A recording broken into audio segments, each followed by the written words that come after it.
Awesome. See, I didn't wig out. Hey everybody, welcome to Radio Labyrinth, the Gen X pop culture podcast that covers any and all things movies, TV, radio, podcasts, as long as we like them, and other Gen X stuff. You know, basically, we're boomers now, so we like to bitch. I'm your host, Tim Andrews, a regional, semi-famous Atlanta radio personality, and these are my co-hosts, Jeff Lebuff and Stephanie Swain. Hello. Ira has the week off. Hi, Jeff. Ira's in the yurt. That's right. He's glamping. You've glamped before, have you not? We did glamp, but we glamped in one of those really cool old RVs, not in a yurt. We didn't do the yurt. You did the Streamline, right? One of those Streamliners? Yeah, we're not Mongolians. We don't sleep in yurts. I'm with you, Tim. I mean, you guys had like TV. You had all the amenities, correct? Mm-hmm. It was all modernized. Was there a bathroom in it? In the yurt? No, in your trailer. Yeah, but you only do number one in it. You don't do number two in it. What if you got to go number two? Well, you find some weeds. Okay.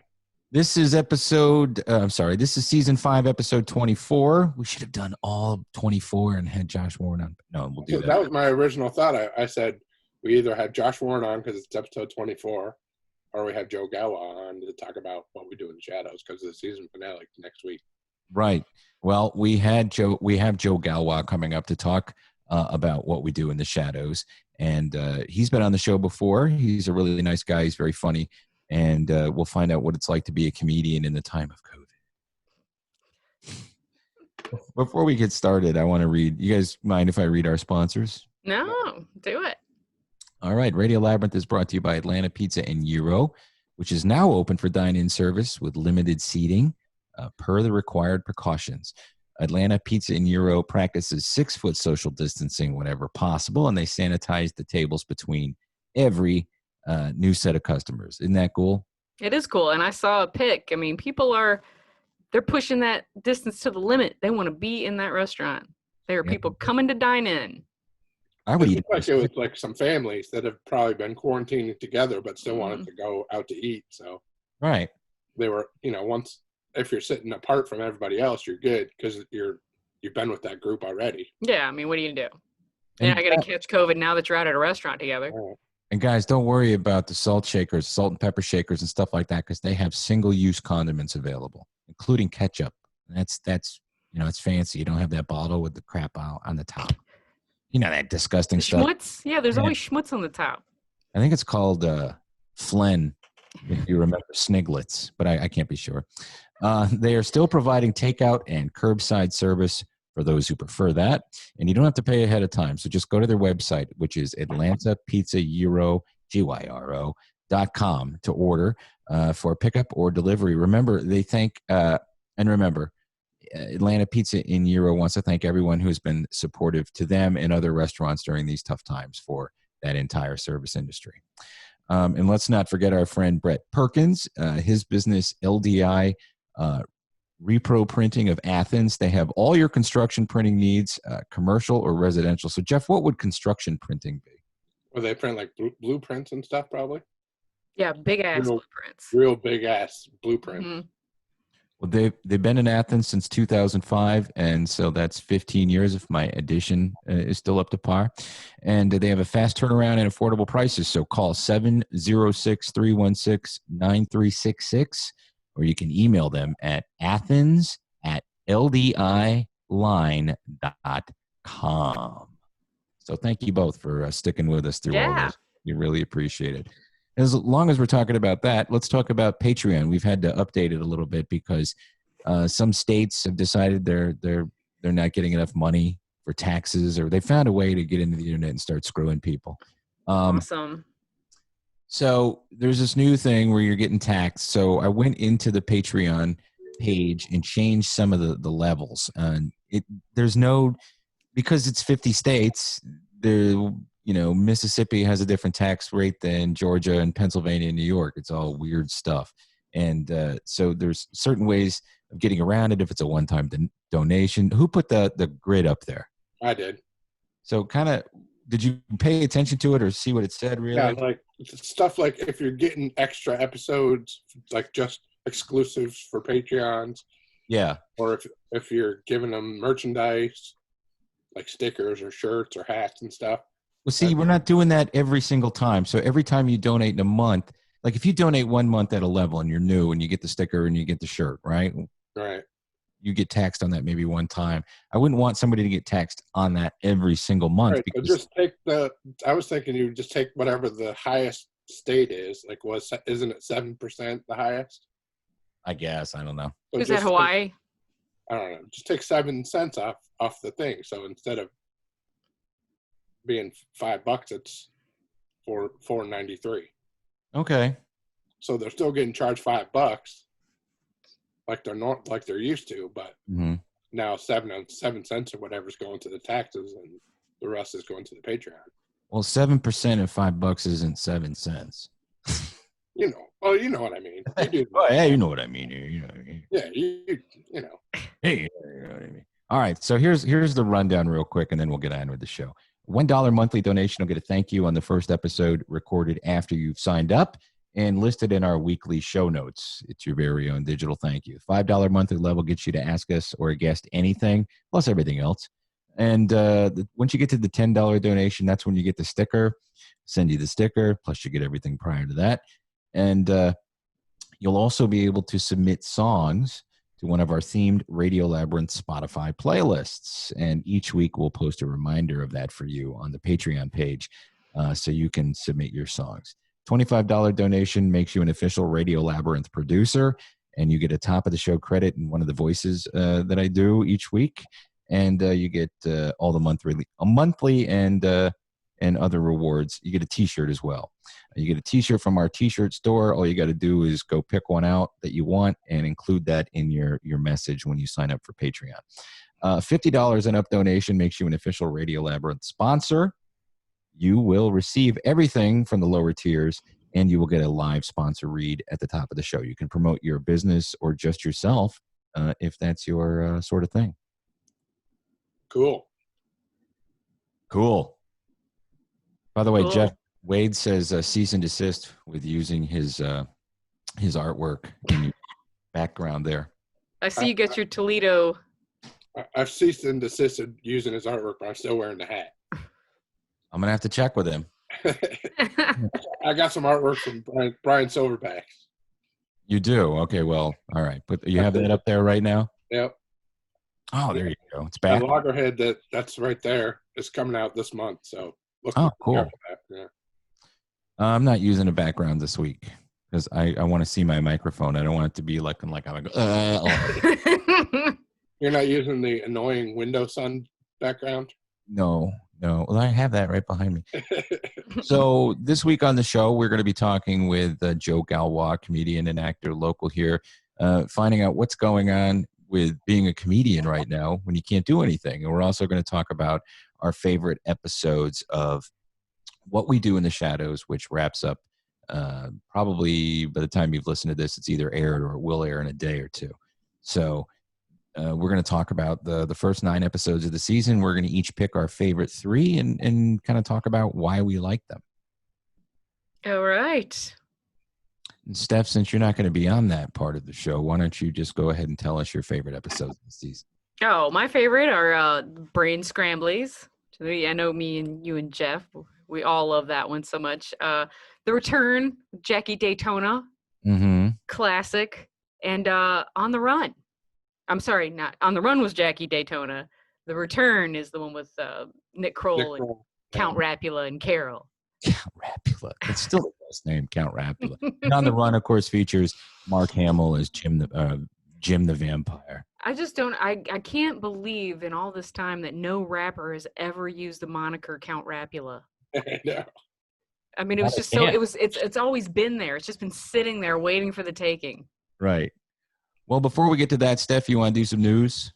Sure. Well, unfortunately for us Handmaid's Tales people who aren't satisfied with the dystopian life that we're currently living, you want more. It's not going to happen for a good long time. Okay. I guess they were only a couple of weeks into production, and that was it. Then old COVID came a-knocking, shut everything down. So they have no idea when they're going to resume filming, and no timeline whatsoever. I mean, in the meantime, you can get ready for their sister show that's going to be coming out sometime in 10 years. I don't know, whenever they get to film it, called The Testaments. And that's old girl's other book, Atwood's other book that she's got. And it's like a sequel. It's set 15 years past the end of Handmaid's Tale. It's going to have Aunt Lydia, its mothers. So that might be good, but it's something else to look forward to that they're not making. And then it's a sequel based on a book that so Margaret Atwood wrote a sequel to the movie. Kind of, yeah. To the book, yeah. It's called The Testaments. So there's that. But a lot of people are saying, well, why can't you do what Blue Bloods is doing? Blue Bloods is looking into buying that COVID robot. You heard about that? No, what's the COVID robot? The COVID robot, it's a $125,000 robot that you just kind of set it upon any sort of area that you want COVID to get zapped. And within a period of time, this robot will zap 99.9% of all viruses in the vicinity. Does it have a penis that can go in your ass and take care of the COVID in your body? Dr. Boots? No? That's a special attachment you have to buy separately. Okay. Well, I'm in for it, I guess. Is it semen made of Clorox? That attachment also costs $125,000. Okay, well, we can afford it. Okay, go ahead. But you can also rent it. You could rent it monthly. Well, I wouldn't want a dirty robot. You want your own personal COVID robot. It's not the surfaces that are the problem. It's the person-to-person contact, though. Yeah. I mean, how are they going to prevent it from coming out of your lungs? Right. I don't know. I mean, I don't know if this thing's just going to be kind of rolling around the background, zapping COVIDs in the air. I'm not sure exactly the technology, Tim. I'm not like that, but I do feel like this is something that we should get in the ground floor of, is this COVID robot, because there's going to be a lot of people that are going to waste money on this. Why don't they call it the Cobot? Jesus, Tim. What? I mean, they're going to knock on your door and be like, "You son of a bitch, I'm in." That's definitely coming. Yes. The Cobot. Get on Shark Tank right now, Tim. It's so there. Anyway, maybe you can make I don't do the tech stuff. Maybe you could make a mini version for the home, like a Roomba. It's like a Roomba, yeah. But it's a little Cobot that just kind of zippity-doo. So, but the good news is Jon Favreau confirmed today that The Mandalorian, actually, they had a bunch of shit in the can before this whole COVID thing blew up. They are still on point to be premiering the second season in October. Oh, yes. So that's very cool. Yeah. And, so much of that show's done digitally, as we found out whenever Roy and Shane came on the show. Right. So a lot of their stuff was already done. So that's great. We at least got that to look forward to. Cool. And then in other news, I don't know, did you guys watch the Rick and Morty season finale? I did. What did you think, Jeff?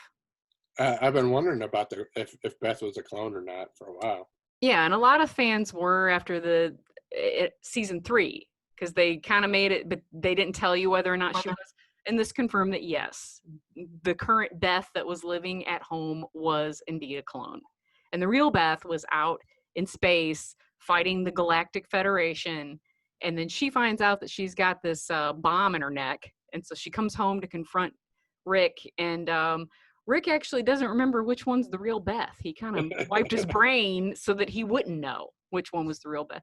It was actually a very poignant episode, and the end of it was kind of sad, as Rick just basically sitting there going, "I'm a terrible father." And they played this sad song called "Don't Look Back" by one of these little indie artists named Tokamato or something. It was very, very sad. So but it was a good season finale, I thought, and God knows when we'll get to see season 5. I have no idea. It seems like the animation's able to keep going, but I don't know if they're still writing them and stuff. It takes so long to animate that show, though, because it's so complicated, like Futurama was. It's such a anyway. And lastly, are you guys fans of the Jackass movies? Yeah, they're all right. I like that kind of shit. I think it's funny to watch people get hurt. I do do too. It really depends. And so I guess Shaq, they're another one who have been having to suspend production because of COVID. You know, a lot of their stuff is hands-on because, you know, they're slapping each other in the balls and stuff. So, you know, they're really into I don't want nobody slapping my nuts. But Shaq was on Steve-O's podcast this week, and he said that he has a great idea for their next movie, and he wants to be in it. And he's taking his inspiration from the first Jackass movie whenever Johnny Knoxville fought Butterbean. So Shaq wants to fight Johnny Knoxville. Nice. Which I would love to see. My God, can you imagine? Because Shaq is like, what, 7 foot? I don't know what the hell. Super tall. We met him. Remember how big he is? I mean, I just imagine that he's just going to slap Johnny in the face with his dick and it's going to be over in 2 seconds. Yeah. Speaking of Butterbean, did you see that episode of, oh, God damn it, the wrestling show on Vice? What's it called again? The Dark Side. Out of the ring. Yeah, did you see the one about the Brawl for All where Butterbean fought that guy and just beat that shit out of him? That was a messed up episode. Well, they all have been, but that was crazy. Yeah, that one especially. Jeez, that one in the Owen Hart episode, which was sad. So sad. That one really broke me up. So that was the end of the show, right? I believe that was the season finale. I hope they do more. Yeah, you and I, Tim, we've got to I want to do an interview with Jim Cornette. I'm going to try and get him. Try. I'm going to try my best to get him on and see if we could do an interview with him. Tell him you know Vinny Bucci. Maybe Vinny could help us get a leg in. I know you don't give a shit about this, Jeff, so that's why I wasn't even. I know whenever you and I were going to do this wrestling episode before, Ira and Jeff, you know, they both told us to go get bent. Well, we need to do that. So let's do it. If you can get him on, let's do it. I'll try my best. We're also trying to get JR. But those were all of my little newsy stories. So let's talk about who passed away. I don't want to do Gene. I don't want to do Paul. Who should I do? Very somber voice this time. I want to do, please do GW. George W. Bush? Yes. All right. Well, rest in peace to Mary Pat Gleason. She was 70 years old, young, passed away. You've seen her in a whole bunch of stuff like Easy Money, Night Court, Defending Your Life, which I have never seen because I'm not a big fan of Albert Brooks. But Easy Money, that movie is money. That's funny from start to finish. You got Rodney Dangerfield, you got Joe Pesci, other people. It's a good movie. So rest in peace, Mary Pat Gleason. No relation to me. Also, rest in peace to Steve Priest, who died at the age of 72. He was the bass player for the glam rock band Sweet. At the beginning of the song Ballroom Blitz, where the guy goes, "Are you ready, Steve?" And that's who he's talking about. Yeah. Steve Priest. Rest in peace, my friend. And last but not least, I want to say rest in peace to, definitely at least, the Frank Rizzo statue of Philadelphia. A bunch of people went out there the other night, and they were out protesting, and they peacefully tied ropes around it and yanked it down and dragged it away. Look, I don't need a statue of me, jerky. Well, see, I didn't know. Look, I've been in politics for a long time. Well, not so much now, but I never knew that Frank Rizzo was the real guy. I always thought it was just some Jerky Boys thing because, boy, when that album came out, my buddies and I, we got shit-faced and listened to it over and over. Just eating pretzels, listening to Frank calls. Well, you always wondered, do you think any of the presidents have ever listened to the Jerky Boys? This one has. I've got all 5 of their albums and their bootlegs. Stop Staring at Me. That's one of the best records ever made. The Frank Rizzo, look, I had no idea that there was a guy named Frank Rizzo and he was the mayor of Philadelphia. And apparently nobody liked him because he was a racialist. That guy, not a good guy. So rest in peace, Frank Rizzo statue. I hope to turn you into marbles. You know, George, they were trying to take the Custer statue down in my mom's hometown. And my mom was like, "What did Custer do?" Oh, yeah, my mom said, "What did Custer do?" I think the Indians already took care of him. I'm sorry. Native Americans. Well, what did Custer do, though?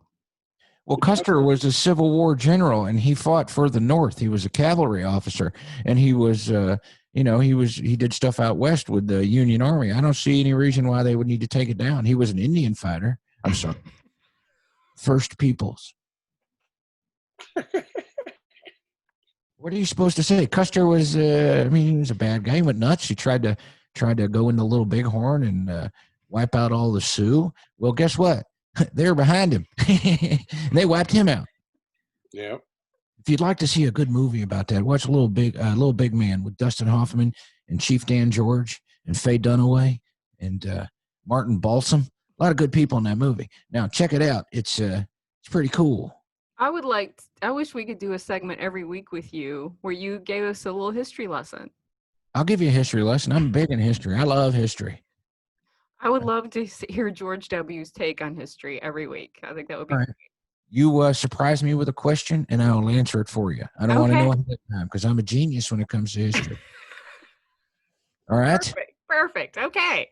All right. The Germans attacked Pearl Harbor. Hey, that's from Animal House. That's another good movie. I like the boobs in it. All right. Thank you, President George W. Bush. Yes, thank you so much. We have been doing playlists, and people are really digging them. We originally did the COVID locked-in playlist, and a couple of weeks ago we started doing our on-the-road playlist, which I think is a lot of fun. We don't have any contributions from listeners this week, so it's just the three of us, and I'll get started. Well, listen, I put it together on a little thing here. So after you say your song, give me 1 second. I'm going to play it. Just real quick, because I've got it all set up. All right. You say your song, and I'm going to play it. My first song is Waiting for Somebody by Paul Westerberg. Oh, God. That's so loud. All right, there we go.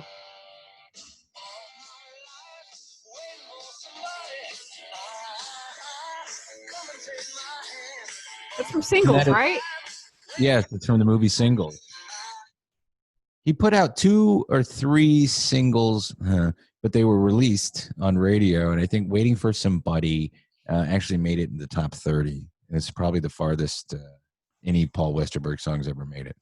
My next one is a song by a band called Old 97s, and it's Murder or Heart Attack.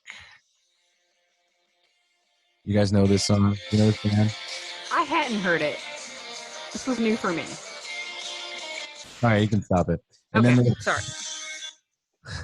And the last one is Renegade by Styx.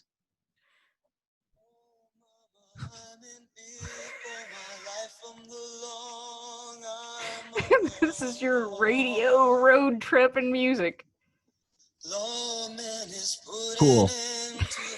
You can stop that. I saw the scream. You gotta wait for the scream. You gotta wait for it.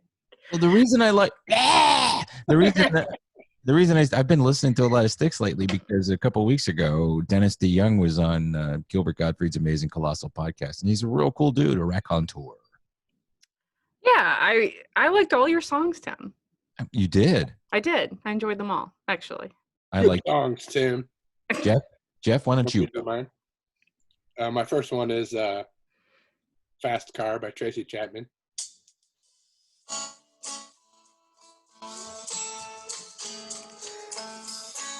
What are you thinking about when you're riding around listening to Fast Car, Jeff? Get out. Jack Diane. It's the same guitar riff. And then my second one was... You didn't answer the question. So what do you think about? I'm thinking about me and my old man getting out of the city. Old man has a drinking problem. Yeah. He lives with the bottle. That's the way it is. Says body's too old for working. Body too young.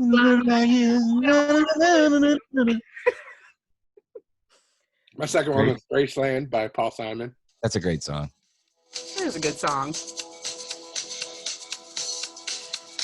A traveling companion is 9 years.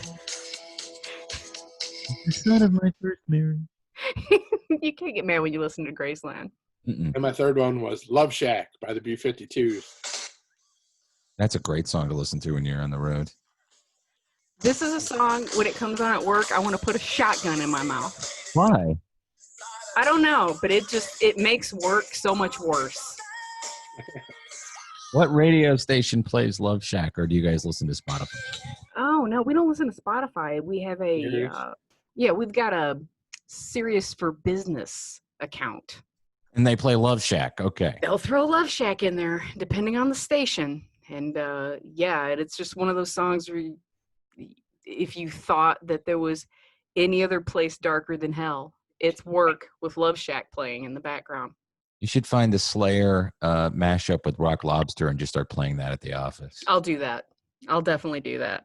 What are your songs, Steph? My songs are, and can I give you, I have a little snippet for each little song, just real quick. Okay. So my first song is Running Up That Hill by Kate Bush. And the reason why is because when I was in my early 20s, I didn't know I was going to get to go drop acid with my friends. And then just all of a sudden, surprise came, and I was able to go out to this camping site and drive out there at like the last minute. And I was so excited. And on my way out there, the sun was going down and had the windows cracked on my 83 Cougar, and the wind was blowing in, and Running Up That Hill came on. And I thought, this is the greatest night of my life, or it's going to be. And it was one of the greatest nights of my life. Did you make a deal with God that night? I did. And it was to have the hardest, coolest acid trip that I'd ever had. And I did do that. And we danced like fools around a bonfire till 5 a.m. So it was great. And now this is my second one. This one also has a lot of meaning to me because it was when I turned 21, and me and my friend Eric, we drove to Columbus, Ohio. I was turning 21 at midnight. So we were on the way there. And then of course, this number came on, and I think we all remember this one. This is the height of the Interstate Love Song with the Stone Temple Pilots. You gotta wait for it to kick in.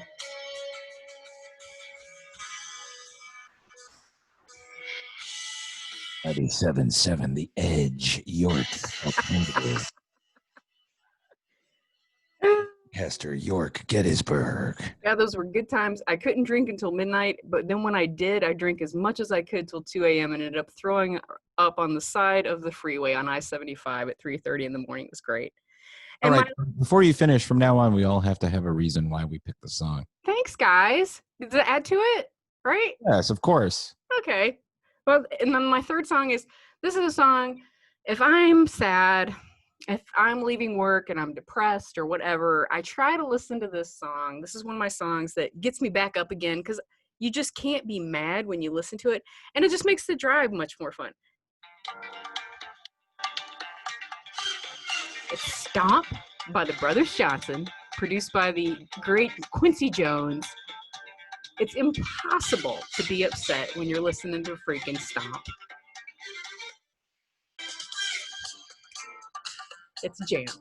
So just drive around and listen to Stomp. Okay. Those are my 3 songs. Nice. Thank you very much. And I do like that you whipped that out with the, saying what the songs remind you of. So we're going to do that from now on. And then when we post it on Patreon, we're going to ask people to post why they like their songs or why they're choosing them.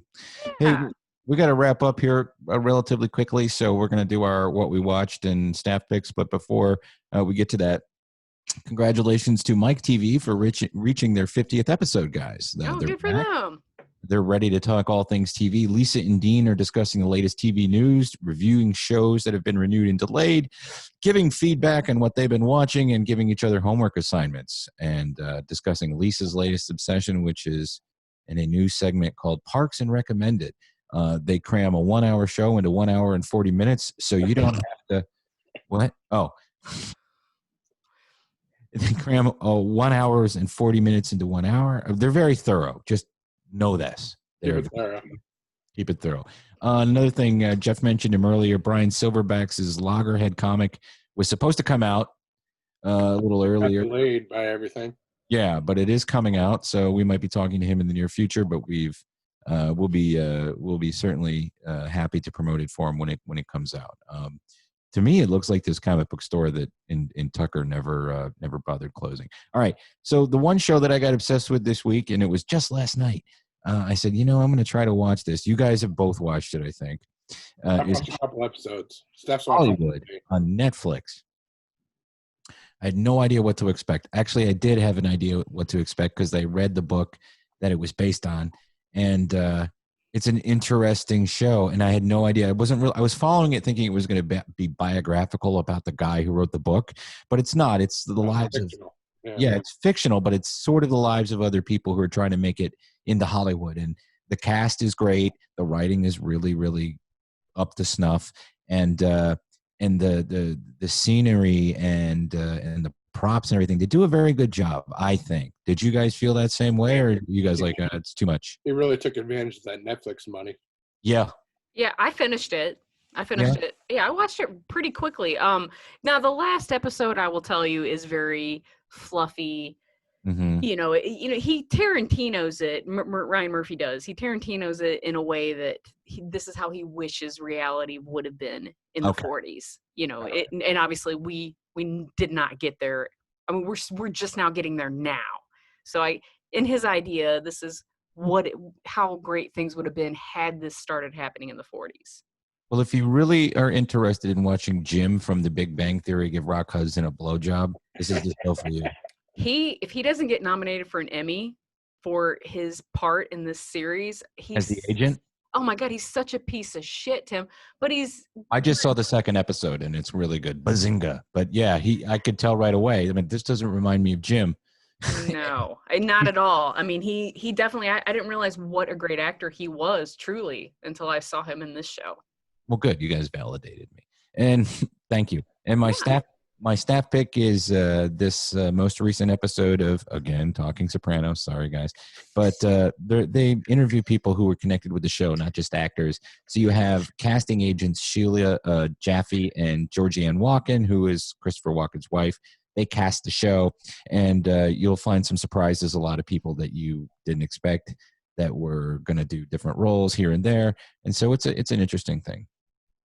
I always like hearing about like actors that they looked at for parts. Right. Yeah. Or the people who tried out for one thing and ended up being another. Or somebody so good in the audition that they write a whole character for them. Tony Sirico. Yeah. He's Paulie Walnuts for the uninitiated. Steph, a lay person. So what I've been watching this week is also, I'm going to go ahead and blow Jeff's staff pick, because Jeff's staff picked this for me a week ago. And I got into it, and I love the show, Dave on Hulu. And my nephew was a fan of Little Dicky. He introduced me to him a few years ago when he was here visiting, and he was like, "Oh, Little Dicky, he's a rapper, but he's like a funny rapper." And so we listened to him, and I was like, "Oh, he's got some skills, it's pretty good." I just did not know he had the show on, and it's very funny. I mean, like ridiculously funny, but also I just watched episode 5, and he has a hype man named Gata. And in real life, Gata is his hype man. And in real life, Gata is bipolar. And in this episode, they tackle Gata's bipolarism. Oh, wow. Such a good episode. And I'm talking like I was crying at the end of it. So here's the silly, goofy show that you've watched for 4 episodes. Then they hit you with this episode, and it goes back into Gata's past and shows like different points in his life when he's had these bipolar episodes. And the guy, he said that he was very scared about doing this because, especially mental illness is whatever, but especially in the Black community, it's just something that's very much looked down upon about talking about and all this other kind of stuff. But his family supported him and told me he should do it. It's just great. And it's such a wonderful, obviously you're going to get a real look at what it's like to be bipolar, because it's from his perspective and his incidents that he's had. So anyway, it's great. And I've heard so much good stuff about this show. I guess I'm gonna try it. You're gonna have to try it, Tim. You're gonna love it. It's so fucking funny. I mean, it makes me cry. It's my favorite new show. So Dave is what I've been watching, and my staff pick is twofold. One is, and I know we're only supposed to have one staff pick, but if you haven't had the pineapple whip freeze at Taco Bell, isn't it good, Jeff? It's delicious. It's so good. Well worth rolling through the TB. Get that pineapple whip freeze. It's a summer delight. Does it have any explosives in it? Because you read that story about the guy who put the pineapple in the the explosive pineapple to the elephant. All right, go ahead. No. I've scrolled through it. I don't want to know. Anyway, and then my staff pick is we've got Shudder for the month. We're doing like a free trial, and there is the Tom Savini story, Smoke and Mirrors. Oh, I want to see that now. It's an app, right? They don't have a channel on TV. How do you get this? Because I want to see that Nightmare on Elm Street documentary that's coming out. Well, you got to subscribe through your Fire Stick or your Roku or whatever. You got to subscribe, or on your phone, whatever. But you can do a free month subscription with Shudder, and you can watch it on there. And I won't say that the production of the documentary is super high quality, but a lot of Tom Savini's movies weren't either. So it kind of goes along with the documentary. They have a great Shudder online community on Twitter and Facebook and stuff. People just go apeshit when they show movies. And horror movie fans are all into the Shudder. Yeah. They have some killer ass horror movies on there. This movie Haunt that I watched on there a couple of weeks ago, that was crazy. It was very dark. And by the way, if you guys haven't seen The Platform on Netflix, oh my God, we watched that last night and it was Jesus Christ. Oh, I'll have to check it out. Yeah, watch The Platform. It's a trip. Cool. Jeff? I finished Space Force and I really enjoyed it. I know you guys kind of poo-pooed it, but I haven't watched it yet, so go back and give it another chance. It's really funny. And it's not like funny like The Office, and that's I think why people are not liking it. Because they say Steve Carell and they want it to be Michael Scott runs NASA or whatever, but it's not. He's playing a different character. And it's like... Is he the guy from Foxcatcher in this? Yeah. No, he's not. He's not the wrestler guy. No, but the humor's like Dr. Strangelove kind of humor. Like, there's no fighting in the war room, you know what I mean? Like that kind of stuff. And it's really... I really enjoyed it. I'm looking forward to more seasons. Yes, mein Führer. I mean, Mr. President. And I changed my staff pick to a documentary that's coming out on demand, which I'll probably pay for. It's coming out on the 9th. It's called You Don't Know Me. It's a documentary about showgirls. Oh, good. I just was hoping I could watch that movie again recently for some reason. Good movie. Spank Bank. Terrible. I think the documentary will probably be pretty good. Yeah, I bet it will be. There's a trailer for it online if you want to look for it. You Don't Know Me, the trailer. I'll check it out. N-O-M-I, like the lead character's name. Yeah. Yeah. You can watch her in a pool with why am I having a brain fart? Doesn't matter. I'm tired. I'm gonna let my brain fart itself to death. That's good. That's nice. Well, not really. Sure. Is your butthole okay? Did you do your butthole test? No, that's by the time this episode is out, that'll have happened. Did you get your COVID results? Oh yeah. Well, no, because they were only going to call me if it was positive. Oh, okay. So you're clearly negative. I can tell you that it sucks. Did they stab your brain? Yeah, and they put that shit all the way, and they just keep going. It's just, hey, I didn't know there was so much room in my nose, and then they have to turn it 4 times. And at first, I babied out. I'm like, I can't do this. I'm going to reschedule my appointment till this is over. And obviously, that's stupid. So I just sat there and sucked it up. But it was so funny because another nurse came in and said, "Is he okay?" So you think about that, Tim. You had somebody administer this test to you, right? Yeah. And when you do those drive-through testing sites, they give you the shit and you got to do it yourself. You think anybody's really going back far enough to get all this? No. On their self? No, there's no way. You can't do it. You have to have someone else do it. So, I mean, that's what I'm saying. You couldn't cut your own toe off unless you knew you had to live, right? I mean, so the test results, you know they're not all, there's just no way they're accurate. Like, no. Uh-uh. All right. Well, enough negative shit. Hey, how about we talk some more history? Tell me the history of the 1918 pandemic. It sucked. I'll tell you the history of this episode of Radio Labyrinth, though. We had some problems with Zoom, and it fucked up. And it didn't record the interview that we did with Joe Galwa talking about the TV thing. I lied to you and said Steph wasn't going to be a part of it. She was, but she won't. And thank you for listening earlier when she wasn't a part of it, because we're going to have to – this is so meta. We're going to be talking to Joe Galwa tomorrow and putting it in the show like we talked to him already. But anyway, I know everybody loves that show, so I got to go watch it. You have to. You must. I just want to be honest with everybody. Thank you both very much. We'll get this all straightened out, and because we're going to be doing it like this for a long time. Yeah. Yeah, it doesn't bother us.